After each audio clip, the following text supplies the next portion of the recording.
Hello. So I just got back from Rythmia.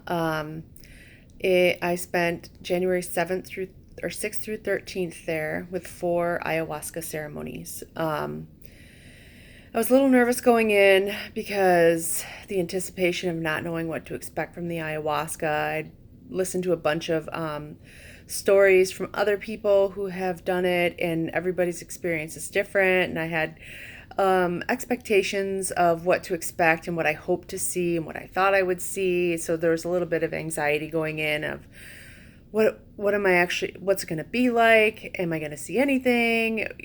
I thought for sure I'd see some things, and it never even came up. Um, so it was my first ceremony was it was a little nerve wracking. I wasn't completely settled in what I had decided to do. Um, Rythmia, when you get there, it's really nice. They have like this awesome music playing, and I didn't know the significance of the music until I'd have done the ceremonies, but it was really nice music playing throughout the property, and you get little casitas, and all of your food is ready for you, and the staff is amazing, and they take care of you and answer all your questions. And luckily for me that we got there, and we knew a couple people. So we just jumped right in, and obviously got to know new people as well. And so we go to bed the first night, and you got this nervous energy, and the next day starts like the first talks with Jerry, who is awesome and funny, and he is such a good storyteller, and you could listen to him talk all day, honestly. Um, so I'll just mainly describe the ceremonies, but just know that it was the whole experience that brought everything together. You would have some kind of vision in a ceremony, and then you would go to a talk the next day, or you would be talking with somebody, and you were able to actually piece it together and figure out what it meant.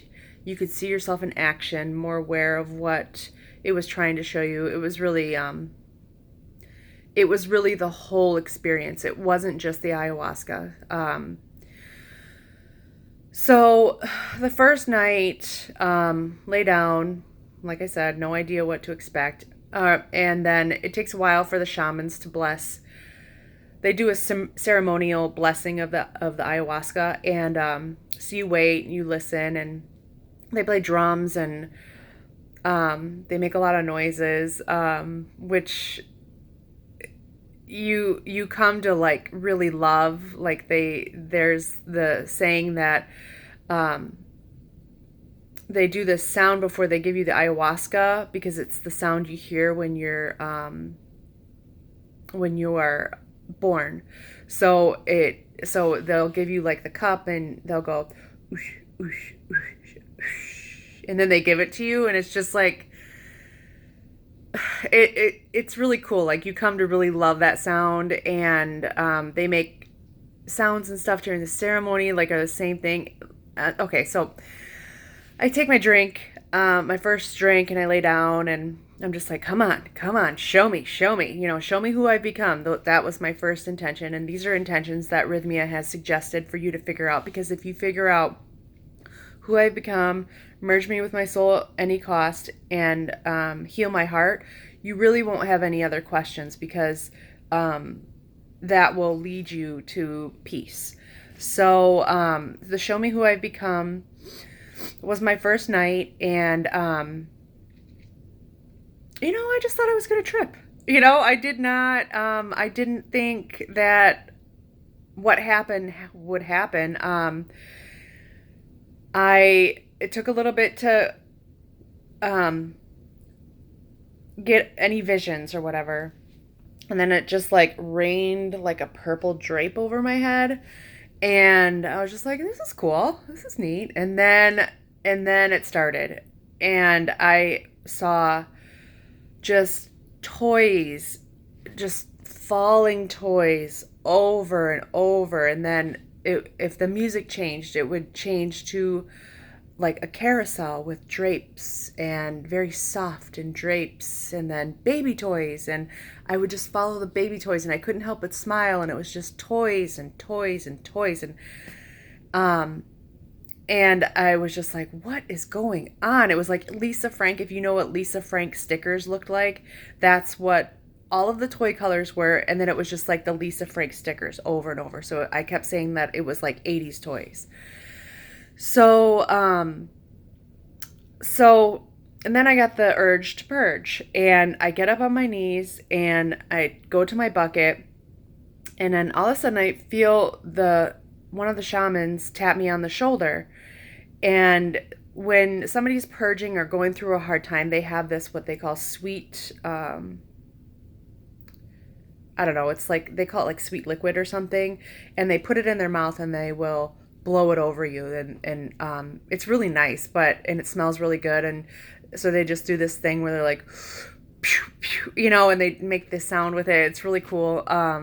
So he did it to me. And I remember thinking, oh God, I'm not doing it right. I shouldn't be throwing up right now. I should lay back down. I need to hold this in, And then all of a sudden, right out of a vision, or like out of the left side of my vision, I got the message, you wait for permission to be you. And it just came on. And I was just like, holy shit, that's true, And then I was like, all right, well, okay, I get it. I wait for permission to be me. And it has you like do like a mental Rolodex of everything that I'm like, oh yeah, that is very true. I test the waters before I show who I really am. And if I don't feel comfortable doing it, I hold back, and so I'm like, all right, let's get this going then. Let's purge. And then she just said, oh, and they call ayahuasca Mother Ayahuasca, so I just refer to her as she or Mother A or whatever. So, so I was like, all right, let's get this going then. Let's purge this out. And she was like, oh no, you lost your chance because you waited to be you. So I was like, oh my God. So I went and I lay back down, and just more toys and more toys and more toys, and they're just falling and moving, and it's never ending. And I was like, okay, I'm like, show me something else. I'm tired of seeing toys. Like, I'm saying this in my head. And then I get the message, you are never satisfied. And I was like, what? And it was just repeated, you are never satisfied. You are never satisfied. What I'm showing you is amazing, and you want to see something else. Be present. Enjoy what you have, like that kind of stuff. And I was just like, fuck, okay, I get it.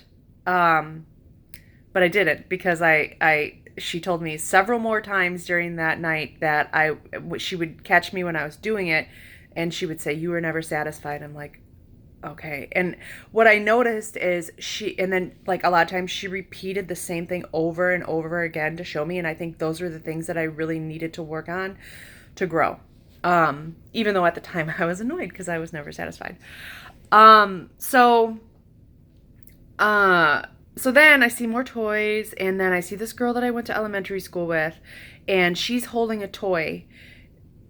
And it just gave me the message that this is where my jealousy started. And I remember being very jealous of her because she had all the toys and I wanted the toys too, but we just had different families, and I wasn't able to get all of that stuff. But then she kept showing me like crates of this stuff, like the toys, and she'd dump them over. And then I got the message, and it was just like, they're just things. And I was just like, yeah, I get it. They're not important. I get it. Okay, so then the same friend, she was like a close elementary school friend, and I was over at her house one day, and she said her and her brother were fighting, and we were all in the house, and then they noticed that her dad had pulled in and was home, and then she started screaming out the window, he's hurting me, and their dad was so angry and full of rage, and he just came into the house. And I remember, okay, so he comes into the house and then he beats up the boy. And I was there and I was terrified. And then I ran out of the house and I left, and I was just so scared. And I haven't thought about this in years. I mean, decades, honestly. Um, and I was like, why am I seeing this, you know? And then she slaps down a card, which looked like to be on a tombstone. And she said the message was, you were never or not you were never satisfied. That was the last one. Fear of men. And I was like, what? I'm afraid of men? And she just kept repeating it. Fear of men, fear of men. And then it clicked that that's where my fear of men started, which was holy shit, you know? And I didn't quite understand it then. And then it wasn't until talking about it and actually seeing it in action, myself doing it, that I understood what she meant. And so the last day that the day of the closing ceremony, or the closing group, Jerry, who is the founder of Rythmia, I walked into the room and I saw him, and I immediately turned my head away and I went to the bath and I walked the other way. And I go to the bathroom and I'm sitting there and I'm like, oh my God, that's what she means. I make myself invisible and I run away from powerful men or men that I'm attracted to. And I hope that they don't notice me. But then if they don't notice me, then I make up stories in my head, but that's a different issue. But, and I remember I just was like, oh my God, that's what she meant. I do this to men I'm afraid of. I'm afraid of men. And I just, you start doing the thing over and over in your head. Yes. And I recognized it, So I was like, okay, well, I got to change this. Obviously, this is why I was shown this. So I went up to Jerry and I talked to him, and he was the nicest guy ever. And I had nothing to be afraid of. And I realized that now. I will, I avoid eye contact. I leave. If it's a powerful man, I don't have the same problem with men who are married or that, like, I'm not attracted to, or who aren't, like, in a position of power. It's just these, like, alpha males that really I need to hide from. And I recognize that now, and I realize that now that there's nothing to be afraid of. So then back to that first night, I kept seeing a teacher from elementary school, and I was like, what the hell is he coming up for? I have no idea. And it kept showing this toy, because remember, everything was toys. And it kept showing this toy that it kept getting smaller. And it kept shrinking. And I was just like, what does that mean? What does that mean? And she's like, he made you feel small in some way, but I don't have a memory of it. I don't know what it means, and it could come to me later. But I don't remember right now. And so then finally I saw little me, little girl me, and I wasn't a toy. It was the first thing I saw that wasn't a toy. And or a carousel. I just, like, remember feeling a lot of time like, I'm in a carnival, I'm in, like, all this stuff. And I remember saying, like, show me something real, show me something, and then she would flash the message, you were never satisfied. And I was like, fuck yeah, I'm not. So I finally see me as a little girl, and I was so excited, and I was walking into the roller rink because for our fun, we went roller skating on the weekends, and it was just what everybody did. And I was so excited and I was waving to my friends and I was really just full of joy. And then when the night ended, they had this like couple session thing, and I didn't get asked by a boy to couple skate, and I saw my little face go blank. And initially I thought this is where I started hiding my emotions and not talking about them, and because I'm very well aware that I do that. But that wasn't it. I figured it out later the next night that that's where I split from my soul. And that's where, and I also realized that that's when she was coming into that roller rink, that that was the last time that I had felt joy without fear of losing it.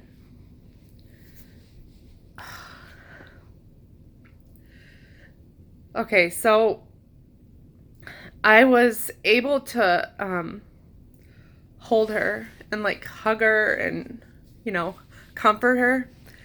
And I remember like putting her up to my chest and, and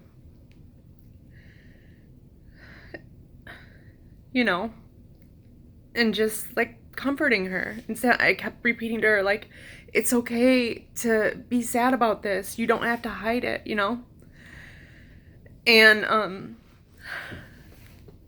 so that was like the last that I saw, of something that made sense. It was a lot more toys, and they were starting to melt away, and, and then we got woken up, and,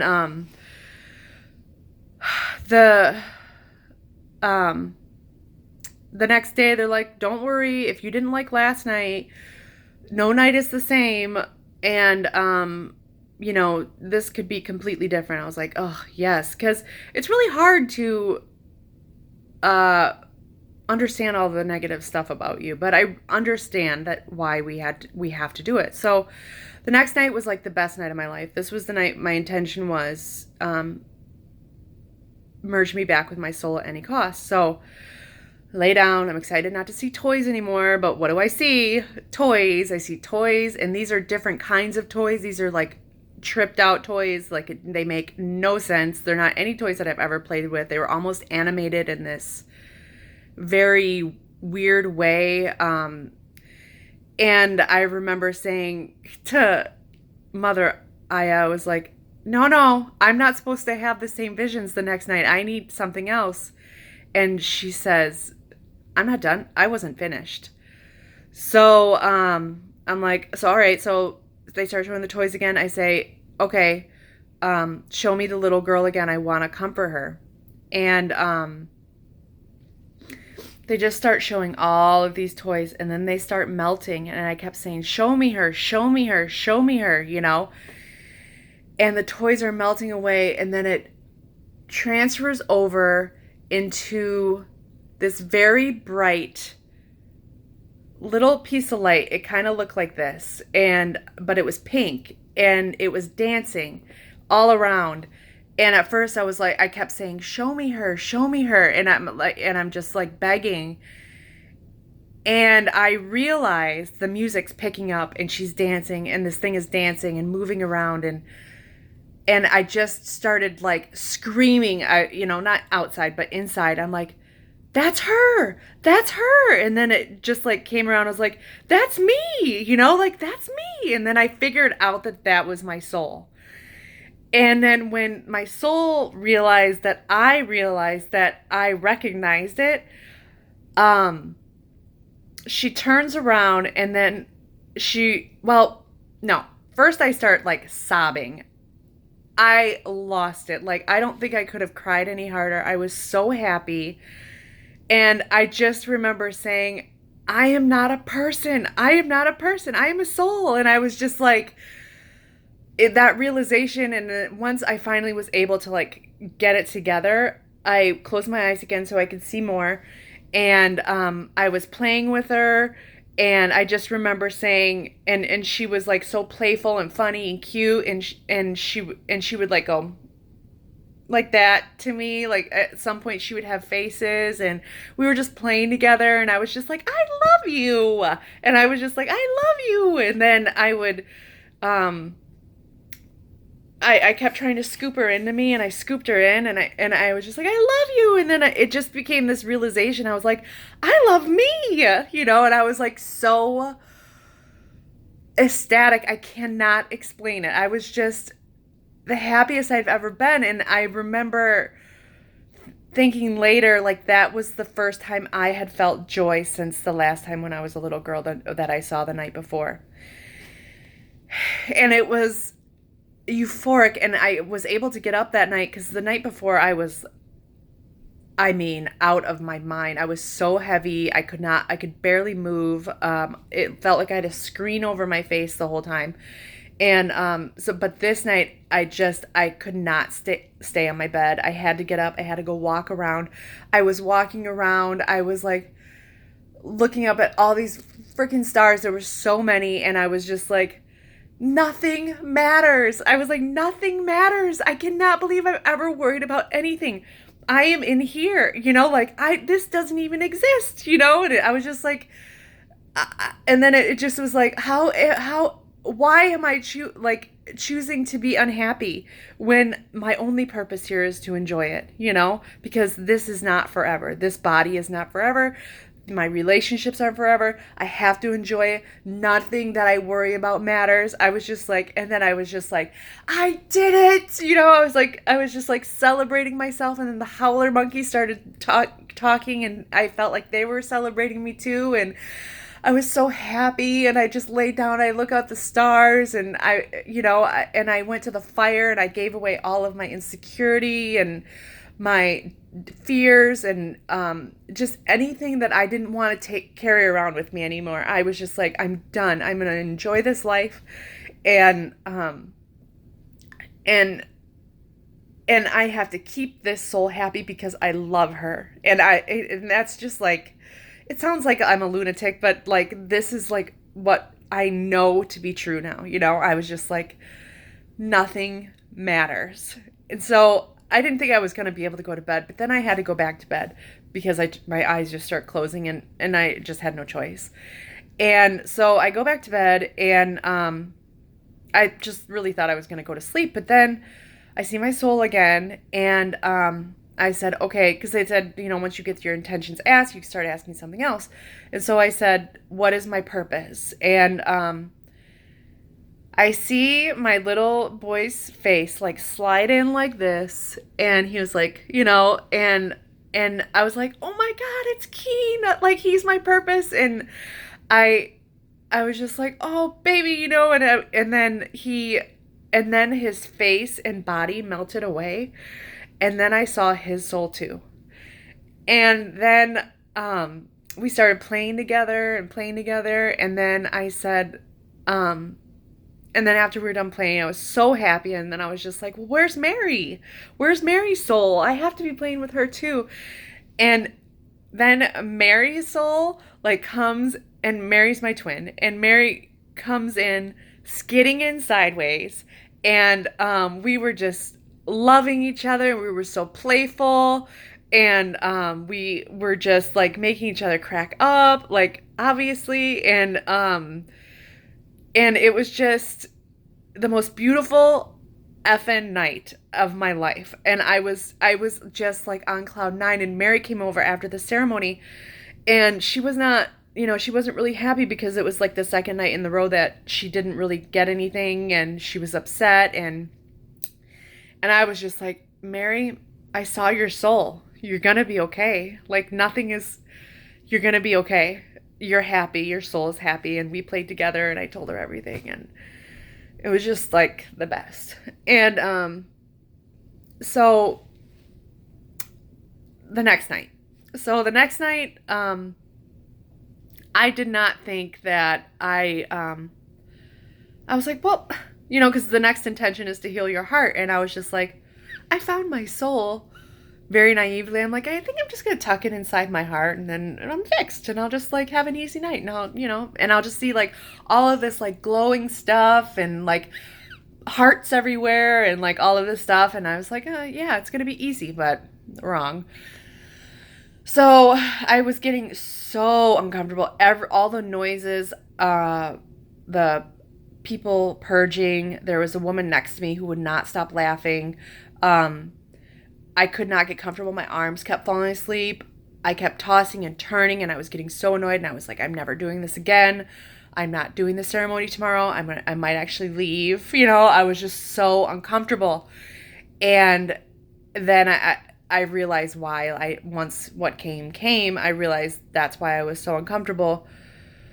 But so I get this vision of this wallet with a little baby on it, and I knew, and it sounds bananas, but I knew what it meant, and it was the baby that I had miscarried. And I was just like, really? The baby? You know, and um I just got this immediate knowing that I needed to get up off of my bed. I could not purge into my bucket, and I had not thrown up yet. But I knew I had to get up. I remember saying, I need privacy to do this, and I walked to the bathroom and I started purging into the toilet. And I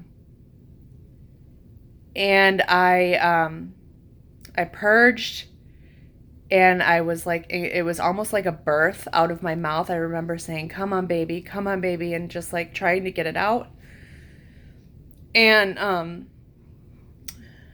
then when I was done purging, I just remember the knowing that I had to say goodbye in the toilet, because that's where I left his physical body, and it was a boy.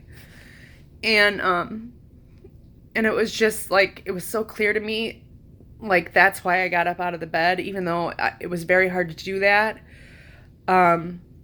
So then I went back and laid down, and I got to say goodbye to him, and there was this song playing that, I mean, the music that goes with your hallucinations it's just like, how do they know what song to play, And the song that played was, it was about like going back to your mother, the mother of us all, and I was saying goodbye to him, and I got to see him like I got to like caress him as like, like one of those Ann Getty's pictures, and he looked like a little serene like that, and then I got to say goodbye, and release him, and I also had I also had to say goodbye to my sister, which was really hard.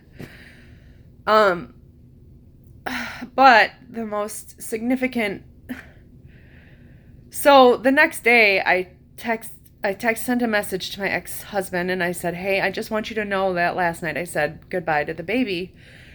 And he said, I cannot believe you're saying that, because I thought about the baby last night at 7:30 for the first time in a really long time. And I said, before doing this, I never would have thought that was possible, or, but I know for sure that he was saying goodbye to you too. And it was so hard. That night was so hard. I was so sad. I cried so much. And but the next day I got it. I was able to, I released them. I didn't have to hold on to them. It was my sister. I processed those feelings more than I did that miscarried baby, because you just don't talk about miscarriages. And a lot of times it's, well, it wasn't a real baby, or I already have a son, so I guess I should be lucky. You don't really realize how painful it is to lose a baby. So it was a really hard night. The next night I was like, I don't even know if I want to drink it.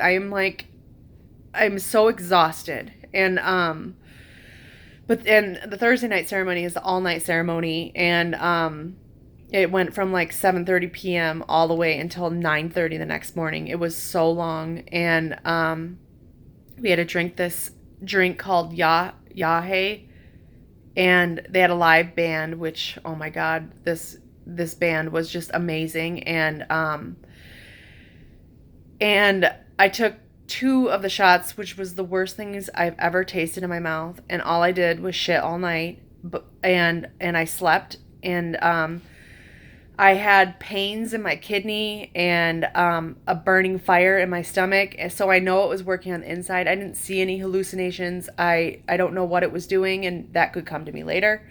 But it was not my favorite night just because I was just so depleted. Had I come off the night before, it might have been a little bit, or the Tuesday night where I merged with my soul, maybe I would have been a little more into it. But at the end, so they did 3 healing circles where the shamans go around and they bless you, and they each one of them takes their time with you, and they're just doing all of this healing stuff, and they dance, and you could feel the vibration of your feet, and it was like the most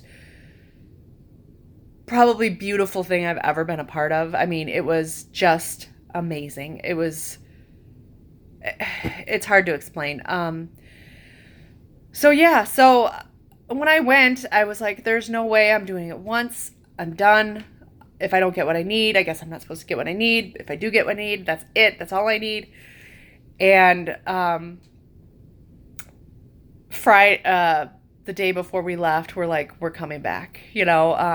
I have to. Like, they say that you will know when you're done, and I know I'm not done. I know there's more things that I need to heal. I know that there's more, because there's still things, and they may never come up. I realize that, but I just feel like I'm not done. I have more healing to do in order to be, I